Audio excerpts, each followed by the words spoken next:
Hello students. तो इस video में हम बात कर रहे हैं सेक्शन B2 पर। आपके मॉडल पेपर में क्वेश्चन नंबर 11 कुछ इस तरह से दिया हुआ है। Proof read the following passage and rewrite it. I am going at the store to bring bread butter eggs and milk. देखिए यहाँ पर मिस्टेक है। I am going to the store to buy bread, bread के बाद comma, butter, butter के बाद भी comma, eggs and milk. तो ये करेक्शन कर दिया हमने, ठीक है।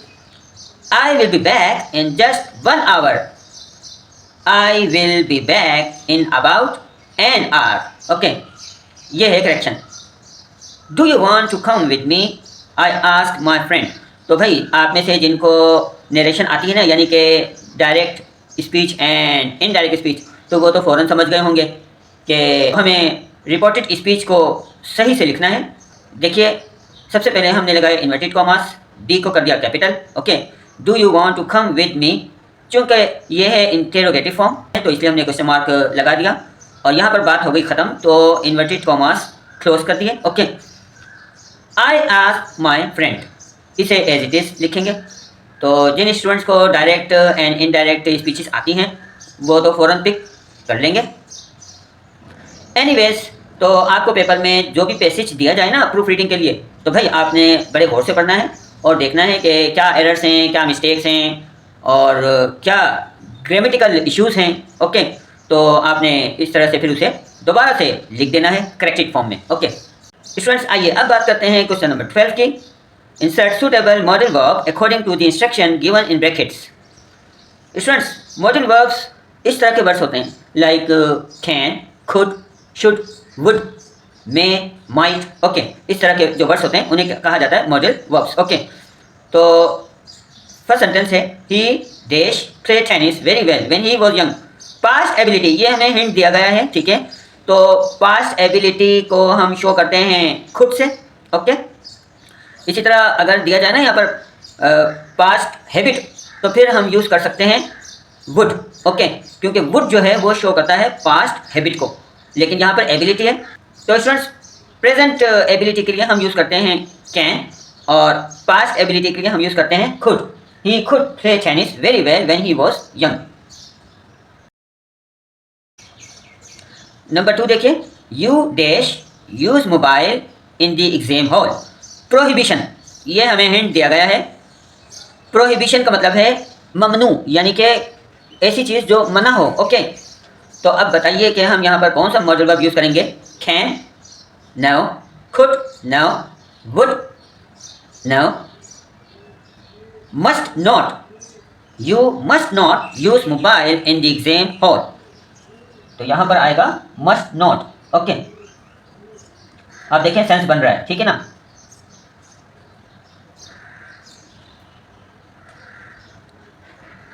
Now next, she dash speak 3 languages fluently. Ability, तो ability के लिए हम यूज़ करते हैं can, ठीक है। She can speak 3 languages fluently. Next, you dash try this cake, it's delicious. Recommendation, तो ये हमें हिंट दिया गया है, ठीक है। आप रिकमेंडेशन कह लीजिए, सजेशन कह लीजिए। ओके, इसी तरह से डॉक्टर एडवाइस करता है, ठीक है ना। तो चाहे एडवाइस हो या रिकमेंडेशन हो या सजेशन हो, तीनों के लिए हम यूज़ करते हैं should. You should try this cake, it's delicious.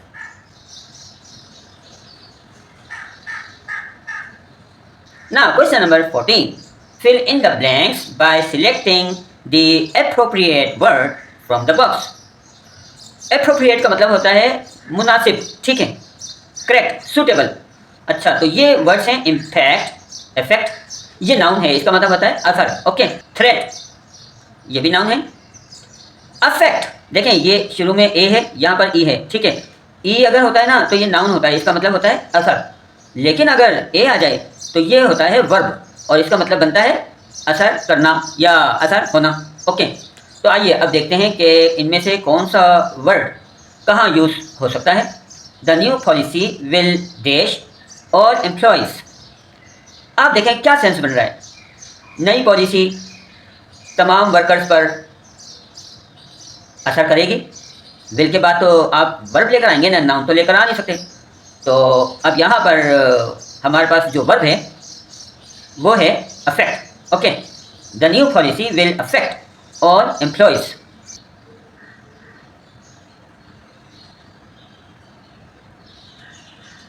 Now, the next one. The scientists studied the dash of the climate change on polar bears. अब हमारे पास 3 वर्ड्स रह गए हैं, ठीक है, इम्पैक्ट, इफेक्ट और थ्रेट। अगर आपको समझना आए तो सेंटेंस को ज़रा सी देर के लिए रोक सकते हैं और आगे चले जाएं। The teachers words had a profound dash on the students. Teacher के जो वर्ड्स थे उन्होंने स्टूडेंट्स पर बड़ा गहरा असर डाला, ठीक है। तो यहाँ पर इफेक्ट आ सकता है, ये है नाउन, ठीक है। आइए अब इसे देखते हैं। Climate change causes a serious dash to coastal region. Serious threat, देखें सेंस बन रहा है ना। अब सिर्फ एक वर्ड बचा है तो वो सारी बातें इसी का होगा। The scientist studied the impact of climate change on polar bears. देखिए यहाँ पर भी सेंस बन रहा है ना। तो आपने ना बड़ा सोच समझ कर सिलेक्शन करनी है, ठीक है। और जिस तरह से हमने इसको जो है रोका है ना और हम आगे चले गए, तो अगर आपको ज़रा भी कोई मुश्किल लगे तो आप भी ऐसे ही कीजिएगा। I hope you have understood each and everything. Thank you.